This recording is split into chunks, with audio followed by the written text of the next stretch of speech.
Olá, nos 2 blocos anteriores nós falamos do segurado empregado apenas. Agora nós vamos falar do empregado doméstico. O empregado doméstico, ele tinha muitas diferenças, tanto trabalhistas quanto previdenciárias, com relação ao empregado de empresa, até a Lei Complementar 150 de 2015. De lá para cá, praticamente não tem mais diferenças. Tem poucas diferenças entre os dois. Mas ainda tem um pouco de tratamento diferenciado com relação a períodos antigos, algumas discussões. Mas quem é o empregado doméstico?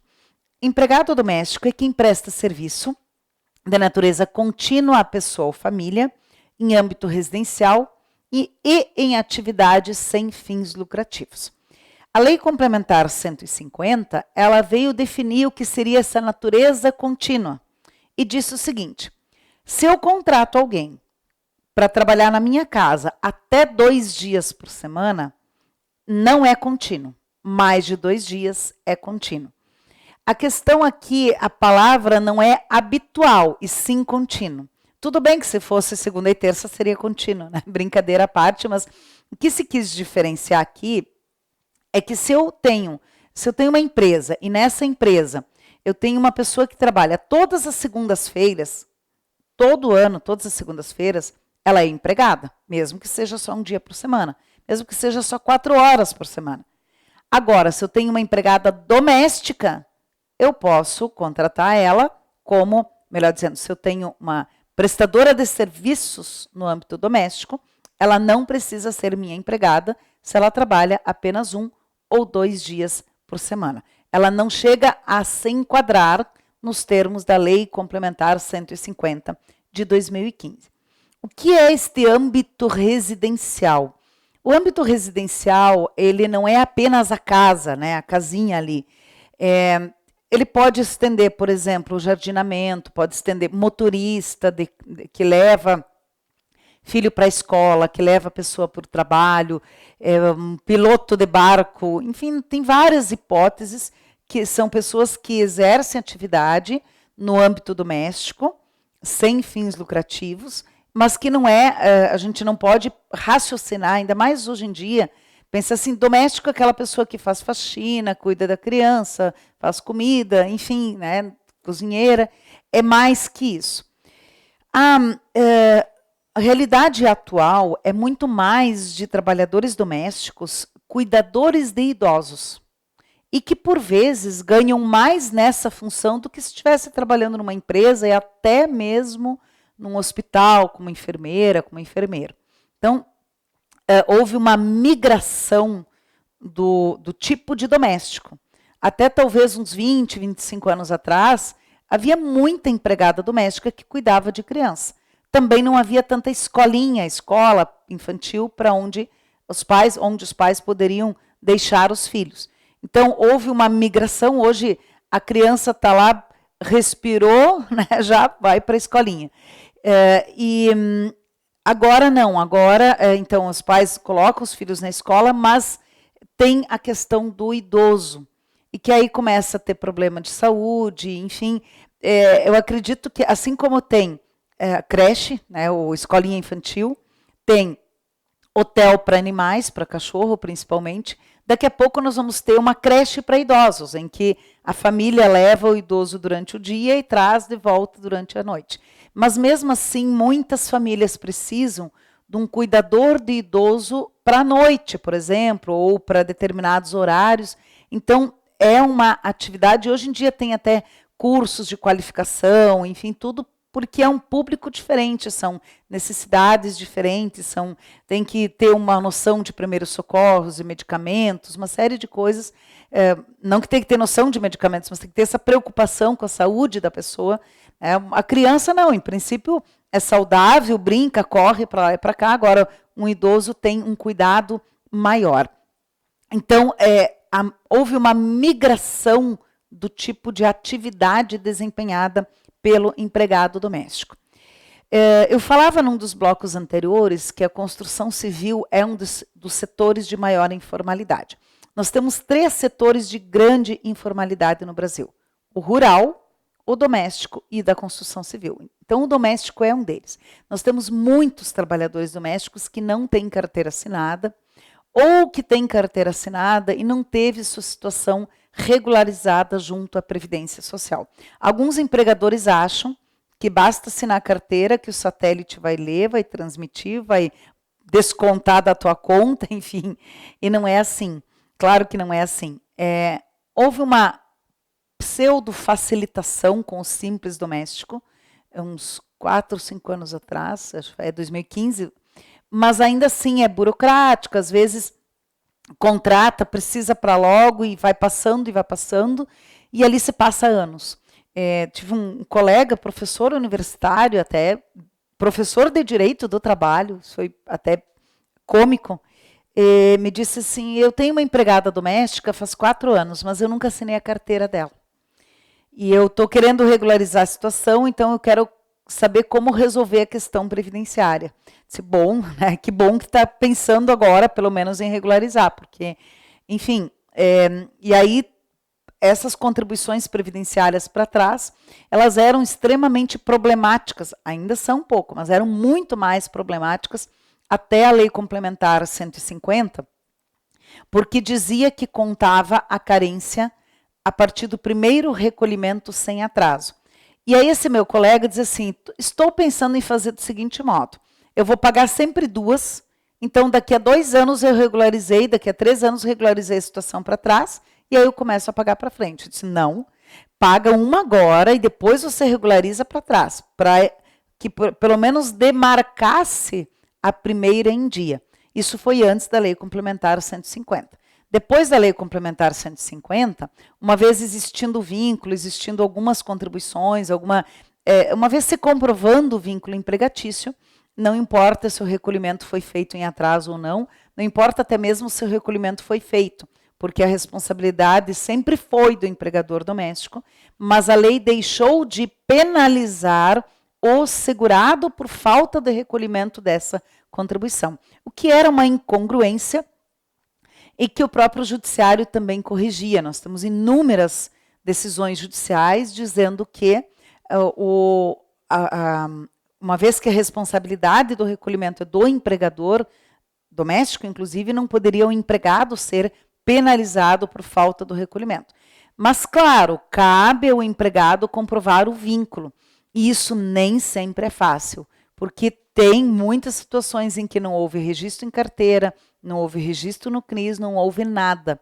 E a relação doméstica, ela só consegue ser salva hoje em dia, ser comprovada graças ao WhatsApp, né? Porque até então era o bilhetinho que ficava na geladeira, era uma informação passada na hora da empregada chegar, e agora não, manda o WhatsApp, como é que está o bebê, ou como é que está a vovó, como é que está tudo aí, precisa de alguma coisa, preciso coisa para o mercado, então acaba sendo, e é interessante, né, o WhatsApp é uma prova aceita, pelo judiciário, enfim, é uma prova interessante de...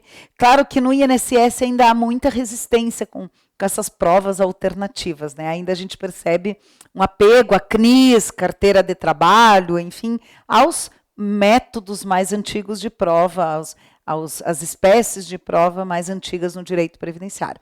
Mas realmente há uma grande parcela de empregados domésticos que não tem o seu vínculo formalizado nem na carteira, muito menos no CNIS. E outros tantos que têm na carteira, mas não têm no CNIS.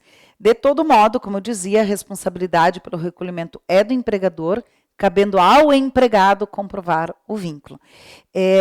Há uma resistência, eu sei por experiência de clientes, enfim, há uma resistência muito grande do INSS com os empregados domésticos. Parece que é fácil registrar um vínculo que não existiu, enfim, principalmente quando a pessoa está pedindo um benefício, quando a pessoa está buscando um benefício e aí não tem um auxílio-doença, um salário-maternidade, aparece ali, enfim, há uma desconfiança muito grande. Vamos falar também do trabalhador avulso. O trabalhador avulso, a primeira ideia que a gente tem dele é aquela pessoa que vem lá, limpa o jardim, vem lá, faz conserta um encanamento, faz algum serviço, enfim, não. não é esse o trabalhador avulso. O trabalhador avulso, a lei até não especifica muito, não fala muito sobre ele, diz que é aquele que presta a diversas empresas sem vínculo empregatício, serviços de natureza urbana ou rural, conforme regulamento. Bom, a lei fala em serviço de natureza urbana ou rural sem vínculo empregatício. Sem vínculo empregatício. Mas aqui ela não usa o termo de forma eventual. Quem é o trabalhador avulso? O trabalhador avulso, nós temos duas espécies. O avulso portuário e o avulso não portuário. O avulso portuário é o mais antigo trabalhador avulso, diga-se um dos mais antigos trabalhadores do Brasil, né, que ele trabalha lá no porto para várias empresas. Ele trabalha sempre, ele trabalha o ano todo, só que o contratante muda. Ele trabalha um dia para uma empresa, outro dia para outra, 2, 3 dias para uma, 2, 3 dias para outra, carregando, descarregando produtos no porto. Então, o trabalhador portuário, o avulso, e aí por que ele fala sem vínculo empregatício? Esse avulso não tem vínculo com a empresa que contratou. Mas com quem é o vínculo? Aí nós temos que ir para a lei específica, que lá no decreto 3.048 fala, trabalhador avulso é aquele que sindicalizado não, com intermediação obrigatória pelo órgão gestor de mão de obra. Então existe no trabalho avulso do porto, apenas do porto, o órgão gestor de mão de obra. Isso tudo é regulado atualmente pela Lei 12.815. O decreto, como eu dizia, fala ainda na Lei 8.630, mas ela foi substituída pela Lei 12.815 de 2013 e que trata então desse trabalho no porto. Eu vou citar um exemplo para ficar mais fácil. Então, até eu já fui 2 vezes visitar portos, justamente para conhecer um pouco melhor. Enfim, não é um público com quem eu trabalho, porque nos municípios em que eu tenho escritório não tem porto, não tem essa realidade. Então, eu fui visitar para poder conhecer e poder também falar nas aulas, ter pelo menos como explicar um pouco melhor, porque eu mesmo tinha dificuldade de entender esse avulso portuário, mesmo avulso não portuário. Então, o avulso portuário, o trabalho funciona assim. Uma empresa importa uma mercadoria e ela avisa o órgão gestor dizendo o seguinte, tal dia, previsão de chegar, tal dia, tal mercadoria, preciso de tantos avulsos, de 10 avulsos. Ou mesmo se faz o pregão, hoje tem que descarregar tal coisa, então faz o pregão, que até já é de forma eletrônica, depois até vou contar para vocês dessa visita mais recente que fiz ao Porto de Rio Grande. Então, precisa de 10 trabalhadores. Essa empresa que importou o produto, ela não pega lá, dá o dinheiro para cada um dos 10 trabalhadores. Ela paga para o órgão gestor de mão de obra. O órgão gestor de mão de obra vai pegar aquele dia ou 2 dias para essa empresa, mais 2 dias para outra, mais um dia para outra, vai chegar ao final do mês e fazer uma folha de pagamento, onde vão constar todos os trabalhos feitos, todas as horas trabalhadas, os valores recebidos, uma folha de pagamento. Desta folha de pagamento tem desconto de INSS, tem desconto de imposto de renda, se for o caso. Sobre esta folha de pagamento, a empresa, o órgão gestor recolhe INSS, recolhe fundo de garantia, todas as leis sociais na forma prevista. A empresa que importou o produto, quando paga para o órgão gestor, digamos que de determinado trabalhador desse, sei lá, R$500. Sobre esses R$500, a empresa paga INSS, FGTS, férias proporcionais, acrescidas de 1/3, 13º proporcional. Por quê? Porque esse trabalhador, isso é regra constitucional, tem todos os direitos dos demais empregados. Então, se ele tem todos os direitos, a empresa vai pagar e quando chegar a época lá das férias, o órgão gestor vai fazer uma folha de pagamento das férias, o 13º ele vai fazer uma folha de pagamento do 13º, porque as empresas, quando pagaram o trabalhador, pagaram proporcionalmente para ele esses direitos trabalhistas. É assim que funciona a contratação da mão de obra no porto, na atividade portuária. Essa atividade portuária, como dizia, é muito antiga.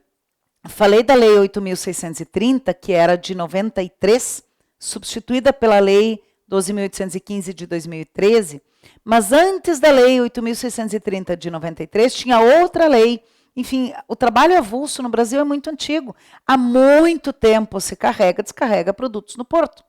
Então, esse tipo de trabalho formalizado, organizado desse modo, é muito antigo. O órgão gestor de mão de obra, ele não é uma empresa, vamos dizer, uma terceirizada, não é isso.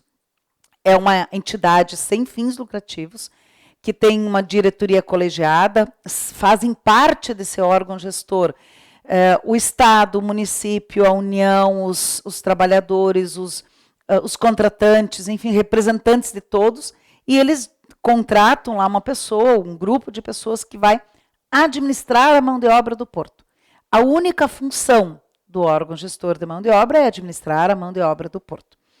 Bom, e fora do porto? Fora do porto, nós temos o chamado avulso não portuário, que é regulado pela Lei 12.023 de 2009. Quem seria este avulso não portuário? Seria o movimentador de cargas e mercadorias, também conhecido popularmente como chapa. O chapa, então, o movimentador de cargas e mercadorias, o sistema de pagamento dele é muito semelhante, só que, e aí por isso que a lei fala sindicalizado ou não, só que aqui essa intermediação entre o contratante do serviço e o trabalhador é feita pelo sindicato da categoria. Que categoria? Dos trabalhadores movimentadores de mercadorias e serviços. O sindicato desses trabalhadores é que vai fazer essa intermediação. Eu tenho uma crítica à ausência de previsão legal, a essa sistemática do trabalho avulso aos empregados, aos diaristas rurais. Eles poderiam ter essa intermediação também, poderia ser uma forma de regularizar a situação deles, de ter um vínculo previdenciário, de ter uma formalização e até mesmo uma segurança para o contratante. Há um tempo atrás eu propus, até elaborei um projeto, enfim, entreguei para o governo numa audiência que a gente teve lá e tudo, mas não evoluiu o assunto. Então, hoje o trabalhador avulso se restringe ao avulso portuário, que faz a movimentação de cargas e mercadorias no porto, e ao avulso não portuário, que faz movimentação de cargas e mercadorias fora do porto. É importante dizer que os chapas, eles nem sempre são intermediados, ou seja, tem muitas situações em que ele é contratado ali, né, no meio da rua, faz o trabalho, recebe, vai embora, e não há nenhuma informação nem sobre o nome dele, né? O que contratou ele para carregar ou descarregar, não sabe nem o nome dele. Mas está crescendo essa sindicalização para justamente buscar essa formalização. Então, assim, nós falamos do empregado doméstico e falamos também do trabalhador avulso. No próximo bloco, continuaremos com mais um tipo de segurado.